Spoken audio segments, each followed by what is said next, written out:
Bruce Lee stood alone in the corner of Gold's Gym on a Tuesday afternoon in 1965, his 135-pound frame dwarfed by the iron cathedral around him. He wore simple black cotton pants and a white tank top that clung to his torso, revealing muscles that looked more like tightly wound steel cables than the inflated bulk that dominated the space. At 5 feet 7 inches, he seemed almost fragile among the giants, who moved weights that could crush a man's spine. The air hung thick with the smell of sweat, leather, and something else. Testosterone mixed with competitive hunger. Fluorescent lights buzzed overhead, casting harsh shadows across equipment that gleamed with the residue of 1,000 workouts. In the background, iron plates clanged against each other in rhythmic percussion, punctuating grunts and exhaled breaths that echoed off concrete walls.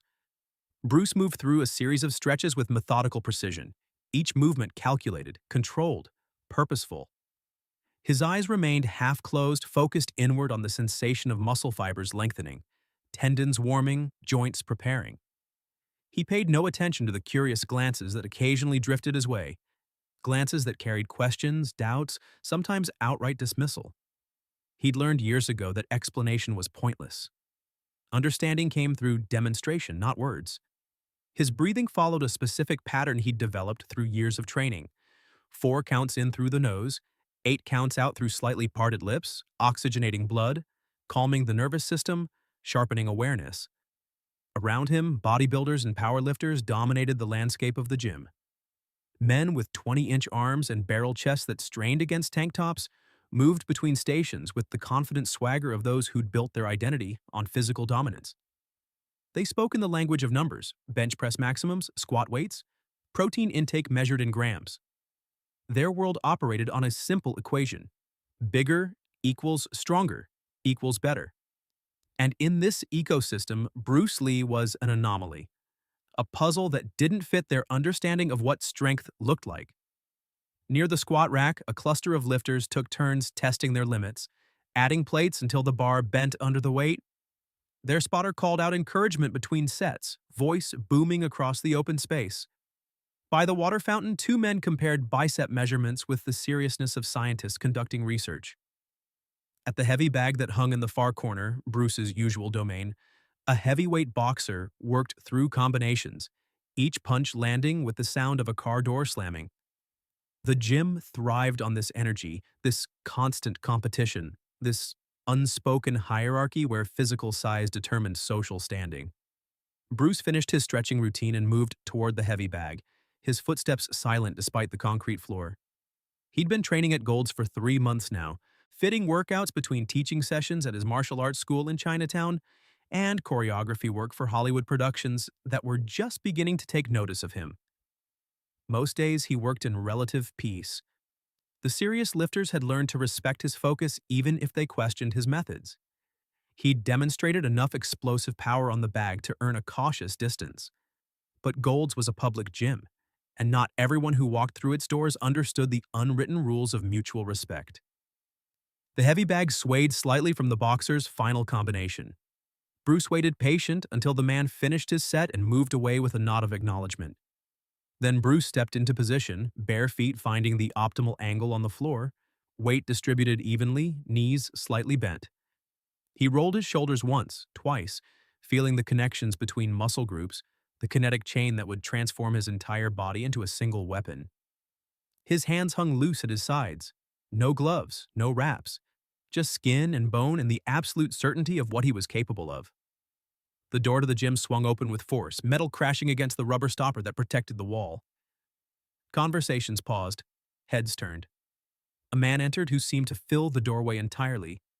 His name was Carson the Hammer Mitchell, a professional wrestler who'd made his reputation crushing opponents in regional circuits across the Midwest. 6 feet 4 inches tall, 315 pounds of what he'd proudly tell anyone was pure American muscle and grit. His shoulders were so broad they'd required custom doorways at his training facility back in Kansas. Arms like tree trunks extended from a torso that resembled a refrigerator wrapped in sun-damaged skin. He wore a cut-off denim shirt that might have once been a jacket, the sleeves torn away to accommodate biceps that measured 23 inches around. His face carried the accumulated damage of 2 decades in the ring. nose broken at least 4 times, scar tissue over both eyes, a jaw that sat slightly off center from an uppercut that had fractured the bone, and never quite healed straight. Carson scanned the gym with the casual arrogance of a man accustomed to being the most dangerous presence in any room. His eyes, small and pale blue beneath heavy brows, assessed and dismissed most of what they saw. Too small, too weak, not worth his time. He'd come to Gold's following rumors that had drifted through the combat sports community, stories about Hollywood stunt work that paid serious money if you had the look and the tolerance for pain. Carson figured he had both in abundance.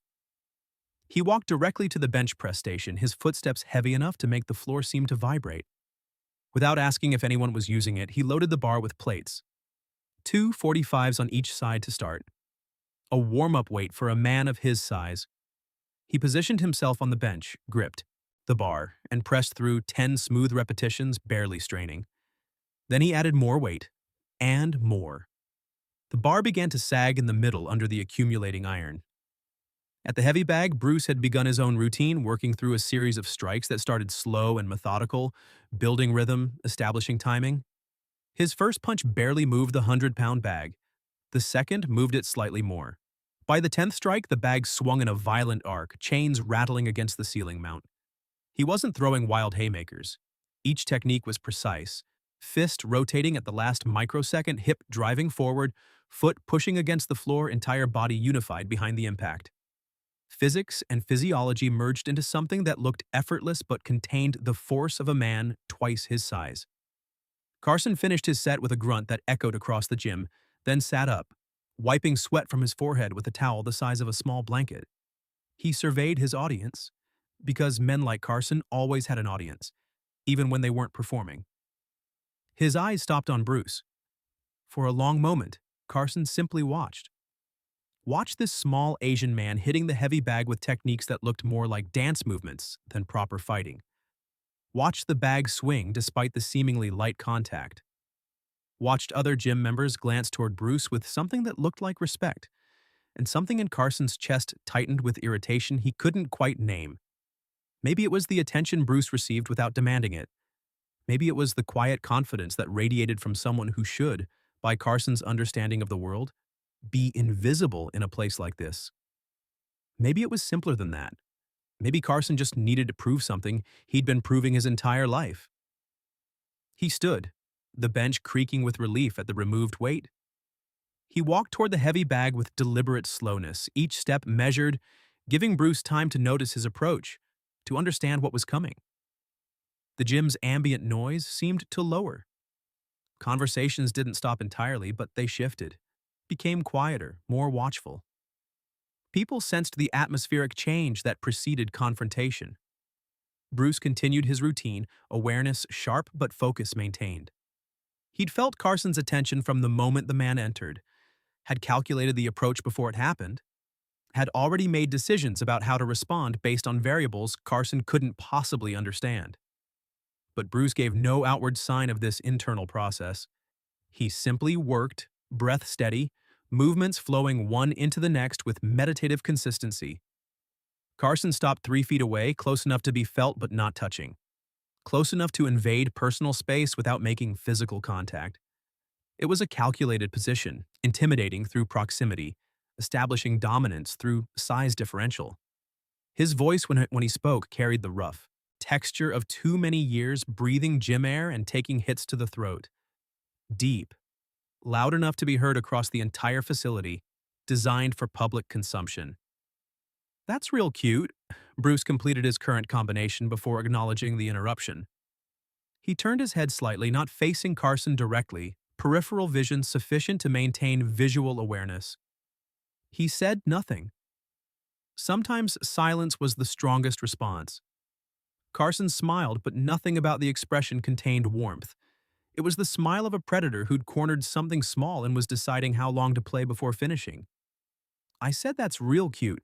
All that dancing around, acting like you're doing something tough." He crossed his arms over his chest, a gesture that emphasized the circumference of his biceps. "This is a gym for real athletes, son. You know what that means? People who can actually lift something. People with real strength." A few scattered chuckles rippled through the nearest observers. Not everyone laughed. Some recognized the ugliness beneath Carson's words, the racial undertone that made this more than simple gym competition, but enough laughed to embolden Carson to feed whatever hunger drove him. Bruce turned fully now, facing Carson with a stillness that was itself unsettling. His expression remained neutral, not challenging, but not submissive. His body language open, relaxed, containing no threat but also no fear. He met Carson's eyes directly, and for just a moment, something flickered in the bigger man's face. A brief uncertainty, gone almost before it appeared. When Bruce spoke, his voice was quiet, barely above conversational volume, yet somehow it carried perfectly across the space that had grown silent around them. Strength has many forms. 4 words, simple, undeniable. And somehow they landed with more weight than Carson's entire speech. Carson's smile hardened into something uglier. His jaw clenched, that slightly misaligned bone shifting visibly under skin that had gone red with rising blood pressure. Strength has many forms, he repeated in a mocking sing-song tone. Listen to this philosopher. He turned to address the gym at large, playing to the crowd, needing their validation. You want to know what strength looks like? It looks like 300 pounds of muscle built through real work, through lifting real weight, not playing patty cake with a bag and pretending you're dangerous. He turned back to Bruce, leaning forward slightly, using his height advantage to loom, to create physical pressure through spatial dominance. You're too weak to be in here, too small, too... He paused, and the next word came loaded with all the contempt he could gather. Fragile. Why don't you go find some ballet studio where they appreciate your little spinning kicks? The silence that followed was absolute. Even the ambient noise of the gym seemed to die. Weights not moving, conversations frozen, breath held collectively. Everyone present understood they were witnessing something that would become story, that would be retold, that would carry consequences beyond this moment. Bruce's expression didn't change. No anger flashed across his features. No defensive tension stiffened his posture. He simply looked at Carson with something that might have been curiosity, as if examining a particularly interesting specimen, trying to understand the mechanisms that drove it. You believe size equals strength, Bruce said quietly. It wasn't a question, it was observation. Damn right I do, and I've got 2 decades of broken opponents to prove it. Carson stepped closer, close enough now that Bruce had to tilt his head slightly back to maintain eye contact. I could snap you in half, boy, without breaking a sweat. Boy. The word hung in the air with all its historical weight, its deliberately diminishing intent. Several people in the gym flinched at its usage. Even some of Carson's earlier supporters shifted uncomfortably. Lines existed even in spaces like this, and Carson had just crossed one that was clearly visible. Bruce took a slow breath, in through the nose, out through the mouth. The breathing pattern he used to center himself to access the calm space beneath anger where clear thought lived. When he spoke again, his voice remained at the same quiet register, unaffected by Carson's escalation. I could show you what real strength looks like, but I don't think you want that lesson. Something in the delivery of those words, the complete lack of bravado, the simple statement of fact, made several observers lean forward, made Carson's eyes narrow with confusion that was rapidly transforming into rage. How dare this small man stand here and suggest he had anything to teach? How dare he remain calm while being systematically humiliated? Show me? Carson's laugh boomed across the gym, but it sounded forced now, performative. You're going to show me? All right, Bruce Lee, or whatever your name is. I'll tell you what. He glanced around, making sure everyone was paying attention, making sure this would have maximum audience. You get one free shot, right here. He tapped his solar plexus, the thick wall of abdominal muscle that protected his core. One punch, best you got. And when it bounces off me like a mosquito bite, we'll all have a good laugh. And then maybe you'll understand why you don't belong here. Murmurs rippled through the crowd. Some tried to talk Carson down, suggesting this had gone far enough. Others moved closer, forming a rough circle, the instinctive human response to impending conflict. Get close enough to see, far enough back to avoid splash damage. A few slipped away entirely, wanting no part of what was coming, whatever that might be. Bruce stood motionless for 5 full seconds. 10. 15. His eyes moved from Carson's face to his chest to his stance to his breathing. Pattern. Calculating. Processing. Making decisions that occurred faster than conscious thought. Operating at the level where thousands of hours of training created instinctive response. "You're certain?" Bruce asked. "Hit me, boy. Do your worst." Bruce nodded once, slowly. Then he stepped back, creating distance, creating room. His body shifted into a stance that looked almost casual. Left foot forward, right foot back, weight distributed 60-40, hands rising to a position that martial artists would recognize as a modified Wing Chun guard. But that probably looked odd to the wrestlers and bodybuilders present. "Wait," someone said from the crowd, a voice carrying genuine concern. "Maybe we should—" But Carson cut them off with a raised hand, attention laser-focused on Bruce now, that predatory smile returning. "Nah, let's see what the little man's got." The gym was so quiet now that the buzzing fluorescent lights sounded loud, insects trapped in electrical housings. Someone's forgotten radio played softly from the locker room, a commercial for dish soap jarring in its cheerful obliviousness. Outside, a car horn honked. Life continued in the normal world, unaware that here, in this space, something was about to shift. Bruce's breathing remained steady. 4 counts in, 8 counts out. His eyes never left Carson's solar plexus, the target that had been offered, the point where he would demonstrate something that couldn't be explained, only experienced. 7 seconds. That's how long it had been since Carson demanded Bruce hit him. 7 seconds of silence. 7 seconds of anticipation. 7 seconds that stretched into something that felt like minutes under the weight of collective attention. Bruce moved, not in the way Carson expected. No big wind-up, no theatrical preparation, no visible tensing of muscles before the strike. One moment Bruce stood in his stance, and the next moment his fist occupied the space where Carson's solar plexus was, had been, would always be. No gap existed between intention and execution. The strike simply occurred, manifesting too fast for conscious observation, visible only in its aftermath. The sound was wrong. That was the first thing witnesses would say later, trying to explain what they'd seen. Punches were supposed to make a thudding sound, flesh on flesh, the muffled impact of a fist hitting a body. This sound was different, sharper, crisper, like a baseball bat connecting perfectly with a fastball, that crack that reverberates through the stadium. Except this was flesh and bone creating the acoustics, and the bat was a 135-pound man's fist traveling with such velocity that it created a pressure wave. Carson's eyes went wide, his mouth opened, but no sound emerged, breath driven completely from his lungs with such force that the biological imperative to inhale couldn't immediately override the system shock. His face transitioned through a spectrum of colors, red to white to an almost grayish purple, as his brain struggled to process signals that didn't make sense. Pain, yes, but not the localized pain of a punch. This was something systemic, something that radiated from the impact point through his entire nervous system like electricity through water. His knees buckled. Not slowly, not with any chance to catch himself. They simply stopped functioning, muscles receiving contradictory signals from a nervous system that had been temporarily overwhelmed.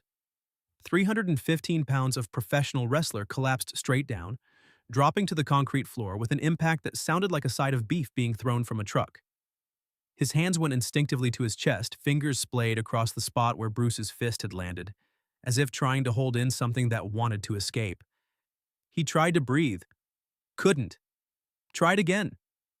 Nothing. His mouth worked like a fish pulled from water, gasping against atmosphere that his body couldn't seem to access.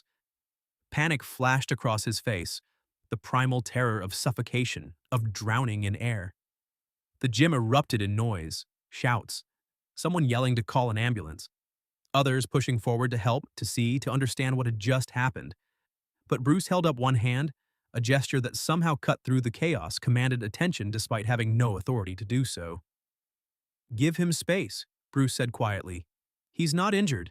His diaphragm is in spasm. Breathing will return." And even in the chaos, even with Carson's face turning colors that suggested imminent death, Something in Bruce's tone carried such certainty that people listened. They stepped back. They waited. 15 seconds passed. 20. Then, like a dam breaking, air rushed into Carson's lungs with a sound that was half gasp, half sob. He sucked in oxygen with desperate hunger, chest heaving, tears streaming from his eyes from the physiological response to oxygen deprivation. His hands remained pressed against his solar plexus, which must have felt like someone had lit a fire inside his torso. Bruce knelt beside him, movements gentle, unthreatening. His hand hovered near Carson's shoulder but didn't touch, respecting physical boundaries even now. "Breathe slowly," Bruce said, voice carrying that same quiet authority. "Don't gulp. Slow breaths. In through your nose. Out through your mouth." Carson's eyes found Bruce's face, and something profound moved through his expression. Confusion. Disbelief. The dawning realization that everything he'd believed about strength, about power, about his own capabilities, had just been shattered by someone he'd dismissed as irrelevant. His mouth worked, trying to form words between ragged breaths. How did... Later, Bruce interrupted gently. "Focus on breathing right now." The gym remained silent except for Carson's labored respirations and the low murmur of confused conversations at the edges of the space. People who'd laughed at Bruce minutes earlier now looked at him with something between fear and awe. Those who'd tried to warn Carson shook their heads slowly, recognizing the inevitability of what had occurred. A few had already pulled out notepads, gym staff who would have to document this incident, though what exactly they would write remained unclear. Assault? Self-defense? A demonstration that had been explicitly requested? Gradually, color returned to Carson's face.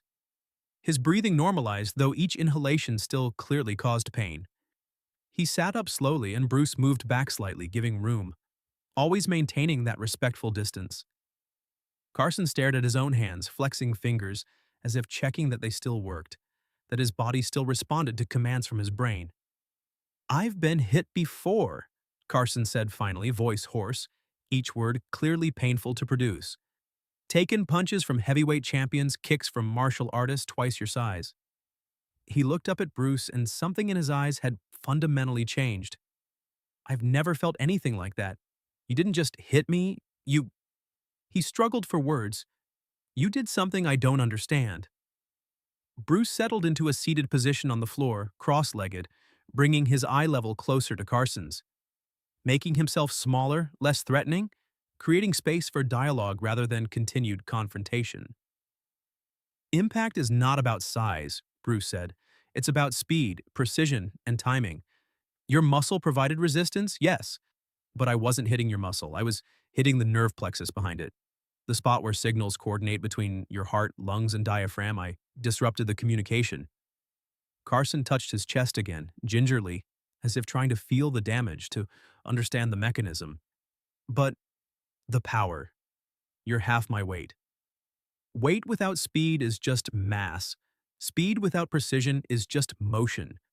True power comes from unifying the entire body behind a single point of impact, from understanding biomechanics and physiology, from knowing not just where to hit, but when and how."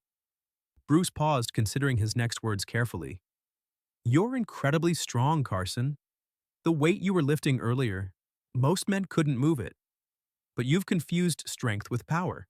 They're related, but they're not the same thing." Someone brought Carson a bottle of water. He took it with a shaking hand, sipped carefully, winced at the movement in his torso. Around them, the crowd had thinned somewhat.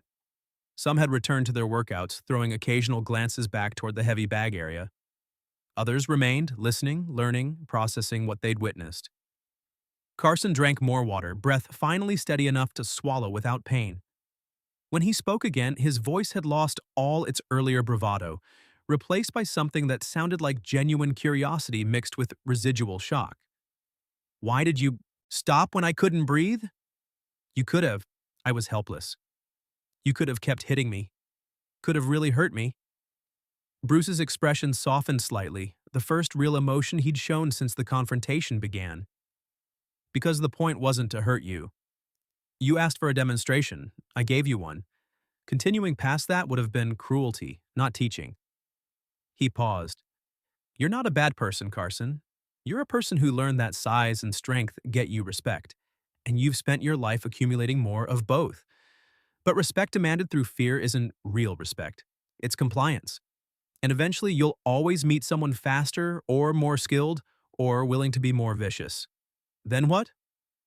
Carson sat with those words, turning them over, examining them against decades of lived experience that had suddenly been called into question. His entire identity had been constructed on a foundation Bruce had just cracked. Then what? Carson echoed quietly. I don't. I've spent 20 years being the biggest man in the room, being the one people were afraid of. If that's not who I am, then. He trailed off, the question hanging unfinished because he didn't have language for the uncertainty. Bruce remained silent for a moment, letting the question breathe, giving it weight. You tell me who you are, Bruce said finally. But I can tell you this. True strength is shown not in how you treat those weaker than you, but in how you lift them up. You have power. The question is what you do with it. Do you use it to dominate? Or do you use it to teach, to protect, to help others become stronger? The words landed in the space between them with surprising gentleness. No accusation in Bruce's tone, no judgment, just an offered possibility, a different path illuminated that had always existed but Carson had never noticed. I called you weak, Carson said, and now his voice carried the weight of shame, of recognition of the ugliness he'd displayed. I said things that were. He stopped, swallowed hard. I was wrong. Not just about your strength, about everything.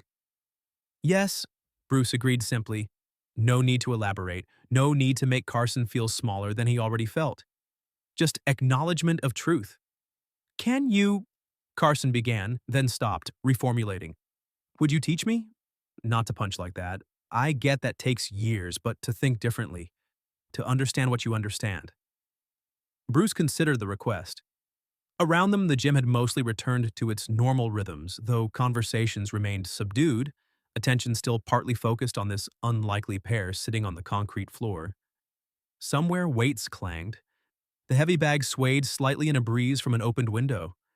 The radio in the locker room had moved on to music, something classical, incongruously beautiful. Come to my school, Bruce said, Junfan Gung Fu Institute in Chinatown. Tuesday and Thursday evenings. I teach there.